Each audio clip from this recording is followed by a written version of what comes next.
All right, guys, let's talk about this problem. The problem that I see in the world is that there's not enough processes.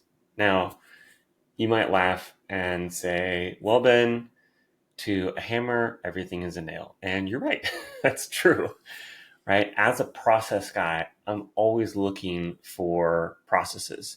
And I guess I should clarify, right? It's not always about whether there is a process or not, so much as it is whether the process is good or not. Right now, you might ask, what makes a good process? Well, I'm glad you asked, right? That's a very valid question. Let's talk about some processes that are not good, right? A process we have probably all experienced at some point, going to the DMV. The DMV sucks. Their processes are horrible. You have to go stand in line for a really long time. It's very frustrating. When you finally get to the window, things are, who knows what the heck, if you actually get anything done or not, or if you'll be filling out 15 forms and coming back, a week later. Interestingly, I'm calling out the DMV here, but they've actually gotten better. I was able to re-register my personal license recently because we had moved, and so you got to get a new license. And I was actually able to go online and just type in my new address, submit my verification, and boom, it was done. And that process was amazing. It was so easy, right? Cost me a few bucks, but I spend a few dollars. I don't have to go wait in line, and then sometime later, I get my new license, and everything's gravy, right? So bad processes going to the DMV, great processes going online and conveniently ordering my new license. That's pretty fantastic. But that process could easily have gone south if I had to go to the DMV, right? And now, if we think about this process, right, the process of renewing your license or getting an updated license, ultimately, in both scenarios of going to the DMV or doing things online, both situations are going to have the same outcome of I'll have a renewed license or an updated license. But my experience is completely different, right? In scenario number one, where I go to the DMV, it's painful. I have to wait a long time. Everything is outside of my control. I don't know exactly what's going to be happening. I don't even know if it's going to be a complete waste of my time or not. In scenario two, it's extremely straightforward. I log on to the website, I create an account, I click the button that says update your license address here, I pay the fee, and then enter my address, and boom, I'm done. And my new license shows up, granted, like 20 days later. So it's a little bit long, but not the end of the world. So the processes here, the big difference between them, I would say, is certainty and ease of use. So I want to draw some pictures here and some ideas for you about processes. Most people, in fact, let's actually zoom this in a little bit.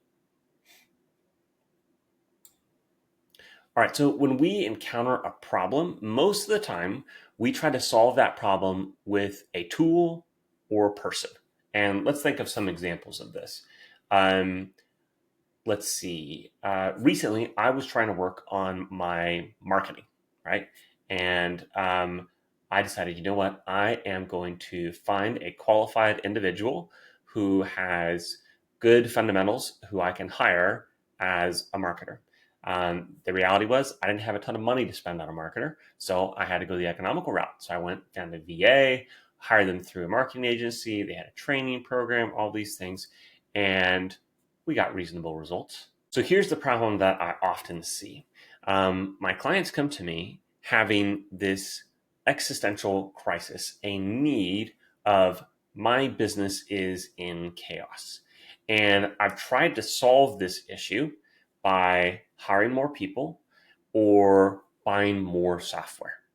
And in both scenarios, all you end up with is more expense and more headache, right? Now, that's not because you can't have great tools or great people. In fact, there's a lot of great tools and a lot of great people who you probably should be working with or using.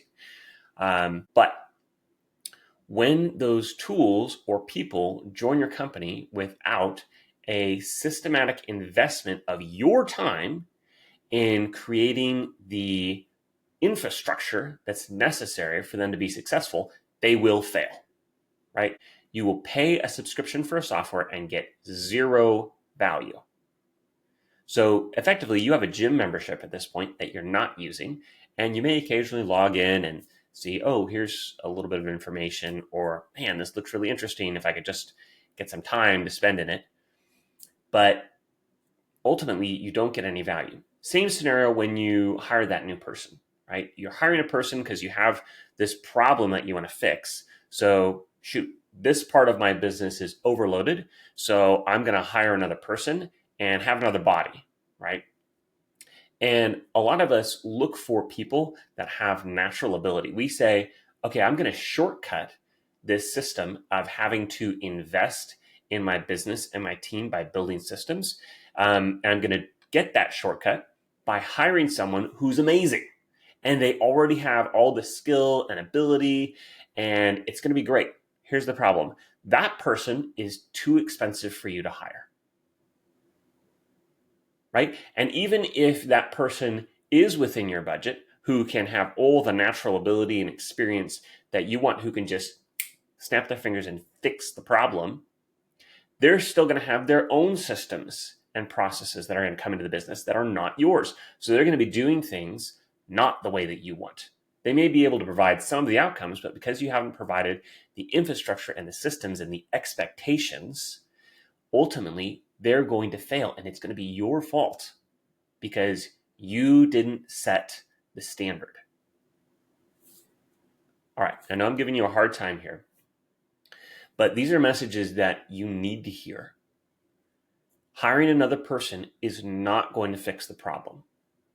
Buying another software is not going to fix the problem. You have to invest in your business systems and processes.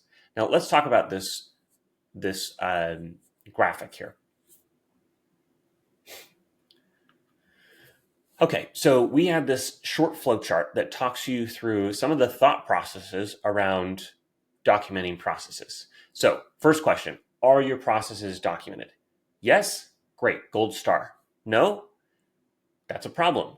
You are leading the business and you're letting the business run from memory, right? This is what we like to call tribal knowledge. Everything about that process, whatever it may be, onboarding, sales, offboarding, delinquency, everything about that process is locked in someone's head. Could be multiple someone's, right? You may have knowledge transferred, right? Spoken some words and written down a few notes, but unless there is a documented process that's consistently followed, you are leading from memory and relying on tribal knowledge. Okay, next question.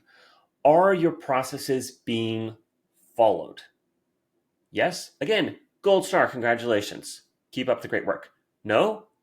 Okay, that's a problem, right? You've got tools, but you've got no accountability. That's your fault, right? Accountability has to come from the business leader. It's not going to come from within someone else. Again, you can hire amazing people who are super self-accountable, but the reality of it is that's going to be a hard person to find, number one, because finding people who keep themselves really accountable, I mean, who are we kidding here? I know I'm talking to a lot of other business owners who are all over the place. It's really easy to get off track. And unless you have the discipline to keep yourself accountable and to keep your team accountable, you can't really expect anyone else to do it for you. So, are the processes being followed? No, you don't have accountability. You may have the tools, you may have really nice people, but if you're not keeping the team accountable, you're still failing. All right, another question. Are your tools driving measurable growth? i.e., can you see the outcome happening, right? Can you see that this tool is actually adding value to your business? It's not just another subscription that you're paying for. If the answer is yes, again, great, congratulations, you're crushing it. But if the answer is no, and you look at your team and you're like, what are you guys doing all day? They're just busy. They're not actually being productive. You're not actually creating anything. If you can't measure the outcome, if you can't measure how well you're actually doing, then it doesn't really matter what cool technology you have or how much you've invested in consultants or working with experts in the industry, it just doesn't matter. If you can't measure growth, you're failing. Okay. Again, I know I'm coming with a little bit of heat here.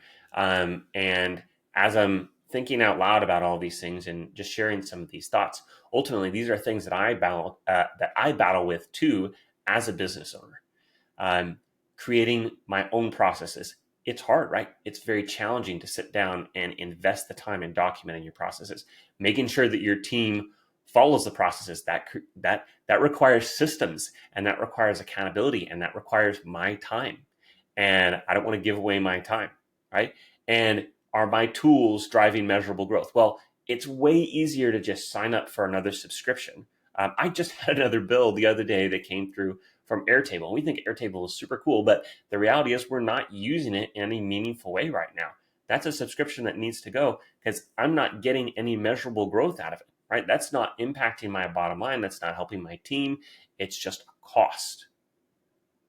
And I don't know about you, but if you're a business owner and you're just paying money for something that you're not getting value out of, eventually you're going to run out of business, right? You're going to be paying too much towards all of these things that aren't giving you value in your bottom line, and you will end up in debt, in trouble, running out of business, whatever it may be. That outcome's not going to be great.